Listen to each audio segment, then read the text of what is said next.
Gita LLB ধারাবাহিকের আজকের নতুন পর্বে দেখা যায় গীতা যখন স্বর্ণালীর কাছে বিষ্ণুদেবের সম্পর্কে জানতে চায়, স্বর্ণালী কিছু না বলে চুপচাপ সেখান থেকে চলে যায়। গীতা তখনও বুঝে উঠতে না পেরে এর পিছনে কি গভীর রহস্য লুকিয়ে আছে। ঠিক তখনই হঠাৎ কেউ গীতার উপর গুলি চালায়। মুহূর্তের মধ্যে স্বস্তিক এসে তাকে বাঁচিয়ে ফেলে। গীতাকে আড়ালে নিয়ে গিয়ে স্বস্তিক সতর্ক করে বলে, তুমি এই কেসটা লড়বে না, এটা খুব বিপজ্জনক, আর বিষ্ণুদেব তোমাকে ভালোবেসে ফেলেছে। গীতা শান্ত গলায় উত্তর দেয়, আমার জীবনে শুধু আপনিই আছেন, আমার একমাত্র উদ্দেশ্য বিষ্ণুদেবকে নিরপরাধ প্রমাণ করা। এরপর তারা সেখান থেকে বেরিয়ে যায়। অন্যদিকে স্বর্ণালী মৈত্রর সঙ্গে ফোনে কথা বলে। গীতা আমাকে বিষ্ণুদেবের ব্যাপারে জিজ্ঞেস করেছিল, আমি কিছুই বলিনি। মৈত্রী হুঁশিয়ারি দিয়ে বলে, তুমি মুখ খুলবে না, আমি আমার সন্তানকে ফিরে পেতে যে কোনো কিছুই করতে পারি। গীতা ও স্বস্তিক বাড়ি ফেরে। তখন অগ্নিজিৎ মুখার্জি গীতাকে রেগে গিয়ে বলে, তোমাকে আগেই বলেছিলাম এই কেস নিয়ে মাথা ঘামাবে না,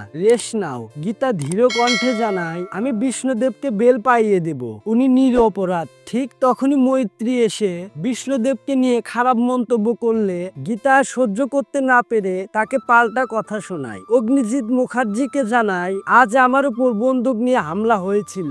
এ কথা শুনে অগ্নিজিৎ মুখার্জি রীতিমতো চমকে যায়। তখনই বড়বাবু ফোন করে জানায়, আমি আমার ফোর্স পাঠিয়ে দিয়েছি, ওই জায়গায় সিসিটিভি ফুটেজ চেক করা হবে, কে তোমার উপর হামলা করেছে তা বের করব। আর বিষ্ণুদেব তোমার সঙ্গে কথা বলতে চায়, ফোনটা স্পিকারে দিচ্ছি। বিষ্ণুদেব ফোনে গীতাকে ভালোবাসার কথা বলতেই রেগে গিয়ে বলে, আপনি ভুলে যাবেন না আমি বিবাহিতা অন্তঃসত্ত্বা, আমার কাজ আপনাকে নিরপরাধ প্রমাণ করা, ভালোবাসা নয়। এই কথা বলে গীতা ফোন কেটে দেয়। মৈত্রী তখন তাচ্ছিল্যের হাসিতে হেসে বলে, বিষ্ণুদেব আবার কথা বলা শুরু করেছে তো, ও এমনই। অগ্নিজিৎ মুখার্জি ক্ষোভে ফেটে পড়ে, আমি বিষ্ণুদেবকে নিজের হাতে খুন করব। অন্যদিকে ভালোবাসার কথা বলছে, আরেকদিকে আমার বাড়ির বউকে আকৃষ্ট করছে। গীতা সোজা গলায় বলে, আমার আত্মসম্মান আছে, আমি শুধু ওনাকে নিরপরাধ প্রমাণ করতে চাই। এই বলে সেখান থেকে চলে যায়। অগ্নিজিৎ তখন স্বস্তিককে বলে, তাকে বোঝাও ও আগুন নিয়ে খেলা করছে। স্বস্তিক শান্ত গলায় বলে,